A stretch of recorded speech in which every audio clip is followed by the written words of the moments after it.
ഫുട്ബോളിൽ പൂർണ്ണത നേടിയ താരങ്ങളാണ് ലയണൽ മെസ്സിയും ഏഞ്ചൽ ഡി മരിയയും. അന്താരാഷ്ട്ര ഫുട്ബോളിൽ ഇനി ഇവർക്ക് കീഴടക്കാനൊന്നുമില്ല. ലാറ്റിൻ അമേരിക്കയിലെ രാജാക്കന്മാരായി കോപ്പ അമേരിക്ക, യൂറോപ്പിലെയും ലാറ്റിൻ അമേരിക്കയിലും ചാമ്പ്യന്മാർ ഏറ്റുമുട്ടിയ ഫൈനലിൽ ജിമയിൽ കിരീടം, ഒടുവിൽ ഖത്തർ ലോകകപ്പ് സ്വന്തമാക്കി ലോക ചാമ്പ്യന്മാർ.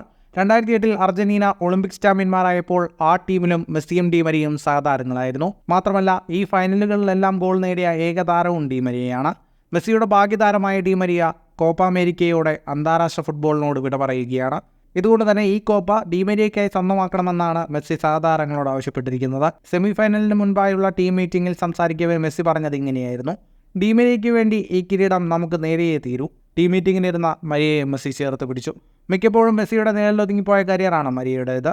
ഒരേ നാട്ടുകാർ, സമപ്രായക്കാർ, കളിക്കളത്തിലെ നേട്ടങ്ങളിലും ഒപ്പത്തിനൊപ്പം ഒരു കാലത്ത് യൂറോപ്യൻ ക്ലബ്ബുകളിലെ വില കൂടിയ താരങ്ങളായി. ഇതൊക്കെയാണെങ്കിലും അർജന്റീനയുടെ അച്ചുതണ്ട് മെസ്സിയെ ചുറ്റിക്കറങ്ങിക്കൊണ്ടിരുന്നു.